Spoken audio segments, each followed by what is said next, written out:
How's it going, guys? I'm back, got off the dyno and had a whole bunch of problems, and one of them is an engine leak. And actually where the engine is split crankcase design, there's a seam there, and when I put it together I must have not done the greatest job in the world, and it didn't seal, so it's leaking really bad. I leaked about 1 liter onto the dyno, and that is not good. I cannot drive on the track like that. So guess what? I gotta pull the whole rear engine completely out, and I've got to take the engine apart, reseal it, put it back together, make sure everything's good, and get ready. So this is Sunday at 12, and I am going to leaving for the track on Friday, and I work all week. So this is gonna be a sleepless week at the least.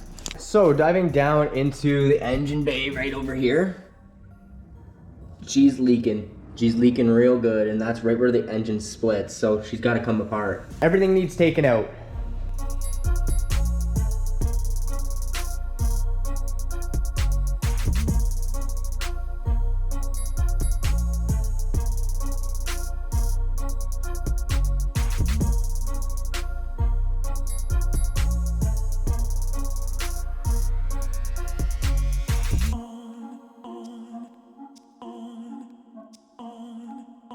All right, it appears that my input shaft seal is leaking 100%. As you can see, everything in here is absolutely coated in oil. And I also kind of think that the main girdle is leaking. So there's a seam that runs across the whole thing here. See, it's slightly covered in oil. I don't think it's leaking, but it might be worth my while. Take the bottom girdle off, so it's basically that seam right here, and then make sure all the bearings are good while I'm at it, and then seal it all up with a new seal and everything. I've actually heard very bad things about those seals before. I have another spare that is different, and whichever one fits tighter, I'm going to use that one, because I do remember when I installed the one that was orange, it was very loose fitting over the crank, and I was always very confused about that. I guess I'm learning the hard way.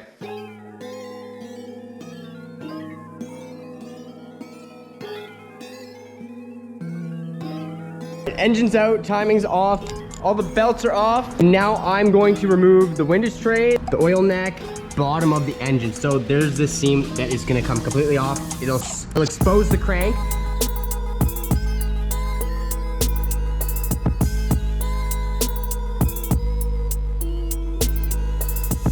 All right, I got this whole thing apart. This is completely split in half, and I've already found my problem. So here is my crank seal, and as you can see, there is a spring here, and that is supposed to be in the actual seal. It's not in there, it's just chilling. That's not good. I got the gasket all cleaned out, so that's what potentially was leaking, but also my crankshaft seal was leaking. But I'm going to just check the bearings here, and they do look spicy. They look very, very good. So these are very good. The engine broke in very well. So that is definitely a plus. I got to see the mains and see how everything is working. I'm gonna put gasket goo on this and then reassemble. Keep in mind with all this, I'm supposed to be driving the car on the drift track in a couple of days, and it doesn't even have an engine in it. Should be loaded in the trailer, tires aired up, all the burners ready to go, but I'm not even close. This is pretty much every time before the track something bad happens.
So as you can see, the engine does not start. So that is obviously a big problem. It has fuel and it has spark, so it should technically start. So it's either doesn't have the right air fuel mixture by having a leak or something like that. But I didn't do anything to that, so I just did bottom end stuff. I was here till 2 in the morning, as you can probably tell by my bloodshot eyes. And I'm back at it right after work. So I come here right after work, do my thing.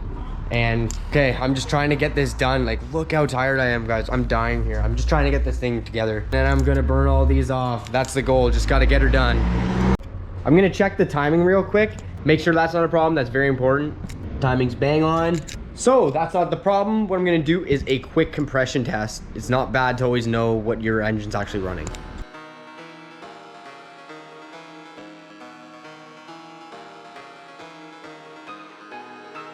So, I don't really know how to say this, but back engine's hurt. The back engine is in fact hurt. It's low on number 3 and 4 cylinder. 70 PSI compared to 140.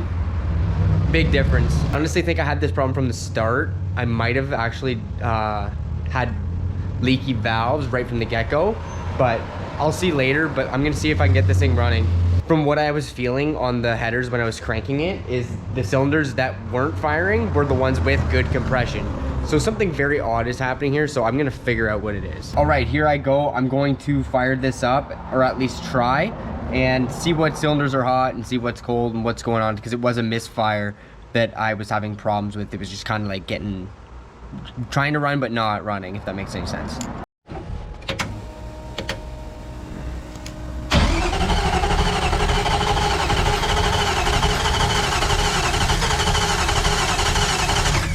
As you can see, it just cranks, sounds really weird, and then doesn't start.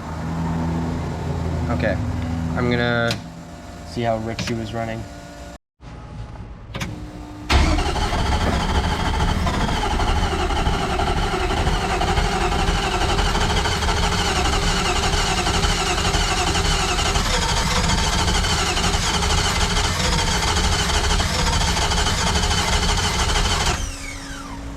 All right, so the weirdest stuff's going on. So you could hear it sputter a bit there. So this was the cylinder that read low on the compression, and so was this one. So 3 and 4. I went back onto my compression. Those were the cylinders that read low, and they are the only ones that are firing. So that's telling me that there's something else wrong. It doesn't make sense that the lowest PSI compression cylinders are the only ones making action happen. Change up the distributor, because there's something really weird happening. And I checked all the plugs. All the plugs are wet, ready to go with fuel. So I also checked the ignition spark as well, and it was working, but it didn't seem like it was tip top, you know? Okay, I just replaced my distributor, and I'm gonna see if that's gonna change anything. Honestly, I'm running out of options here. Let's please hope. I hope it's gonna run. Oh my God. Oh yeah! Yeah! Oh my God! It's running! It's running! Oh my God! I'm not gonna miss the event! I'm not gonna miss the event! Woo! Alright, so it's time to get this thing ready. I need a throttle, because when I was on the dyno, I actually broke my throttle right off my intake, because I had it threaded in just to like basically an 1/8 inch, not even an 1/8 inch thick metal. So what I'm going to do is I'm going to make a tab that is going to literally go into this piece. And I'm just going to do that quick.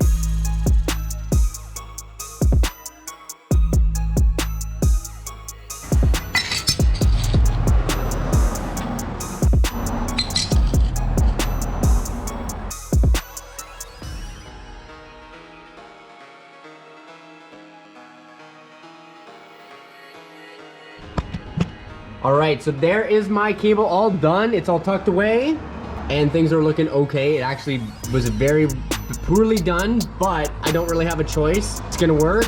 I can make it look better later as long as it works. Back in action, running very, very good. I'm gonna give it a little bit of a hit just to make sure things are good, and then she's going in the trailer.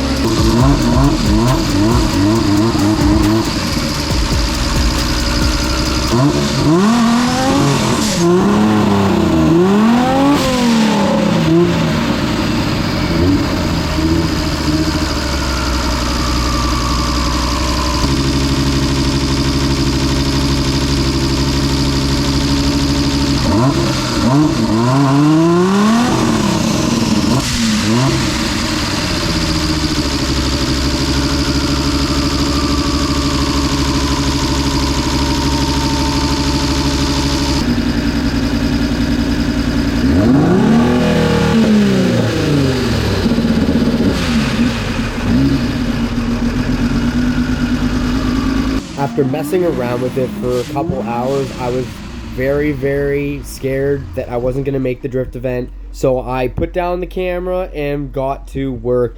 And after replacing every sensor, the distributor all over again, checking all the wiring, still the same problems.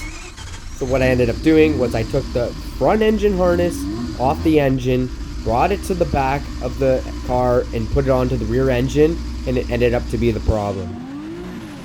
So it looks like I'm going to make it to the track. Tomorrow is the event. It's 2 full days, 1 CSCS competition for drifting, and then Sunday is just a fun run, drift event, thrash, do whatever you want, tandem, whatever you got to do, and just have a good time shredding tires. I am going drifting, and don't miss out on it. It's going to be a blast.